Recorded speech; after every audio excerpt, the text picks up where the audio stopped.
Tell me about the $1 million book. Oh man, $1 million book.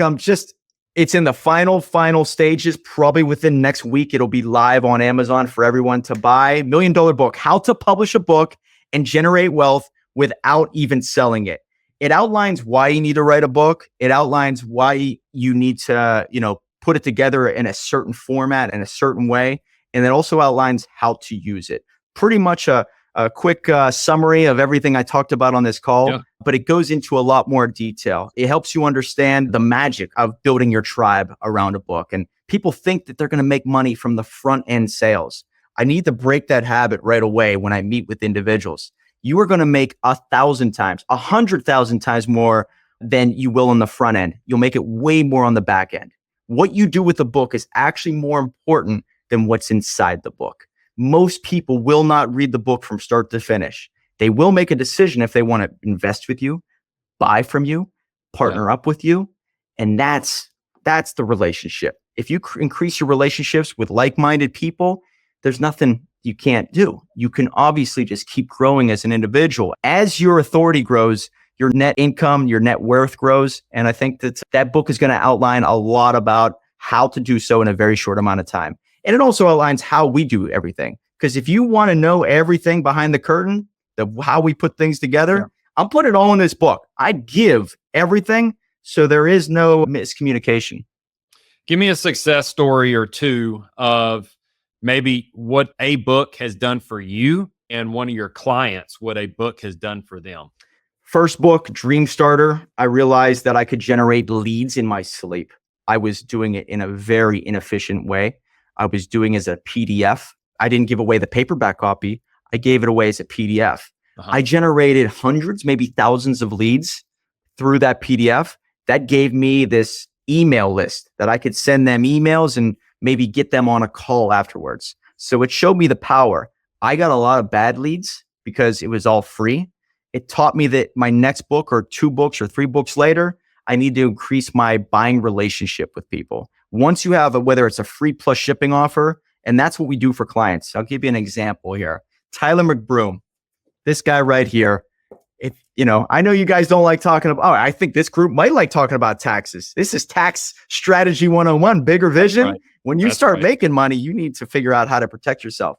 Absolutely. This guy, this is probably the best way to create a buying relationship. He does a free plus shipping offer, and people will go on his Instagram and get his book, just swipe up or click the link and get his book for free. All they got to do is pay $6 in shipping.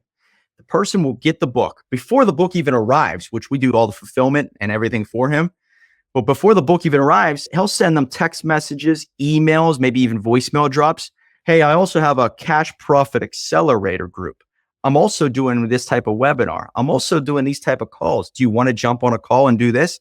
So he potentially could turn this lead before the book even arrives into a $4,500 sale, into a $7,500 sale, into whether it's even $497 sale. It doesn't matter. He could generate revenue from an automated system on the back end. So he's probably the most successful at doing so. And I would say, you talk about $1 million book, we're going to be doing awards for our first clients that break $1 million on the back end with their funnel. Awesome. And I would say that he's the first one to do so with our program. So Tyler McBroom, just an absolute machine. I'll be at his event in October. If you guys want to know who is the best when it comes to taxes for business owners, I recommend him. And the other question I guess you have is maybe something that has nothing to do with business or finance. But there's a woman named Olga Zakal. I worked with her probably 3.5 years ago.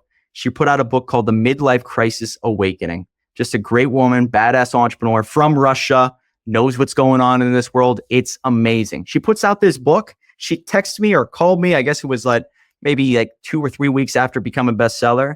Mike, my family treats me better. My daughter looks up to me with more respect. I'm getting treated better from my family. I cannot tell you how much this means to me. So thank you for making me look good with this book. And it was really just her starting a book, finishing it, and becoming an Amazon bestseller. It is a social hack because if you have something that other people want, you automatically look like you know what you're doing more so. And it's respectful to finish what you start. And I got to say, Olga, when I heard that, she kind of shocked me. I never saw that coming. There's another common thread. It's just so funny as I speak to individuals that are doing big shit in life, man. There's so many commonalities that are very apparent. And one of them is the giving mentality. Like you're giving a book away. You've got this little bit of skin so that you pay for the shipping, but there is a give.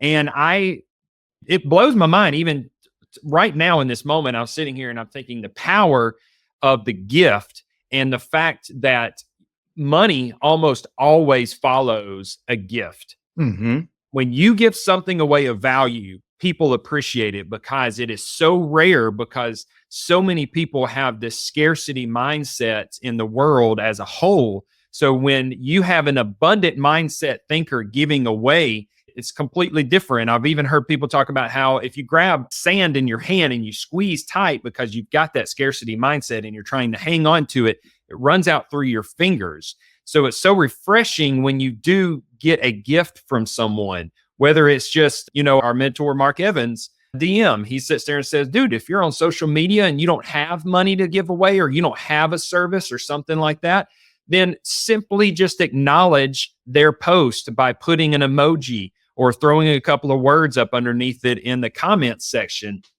That small act of giving impresses and commands notice. And that's exactly what you're doing with your clients is you're grabbing this book, you're saying, give this thing away. Let's try to cull some of the leads that are not really going to be worth having by acknowledging there is a shipping fee.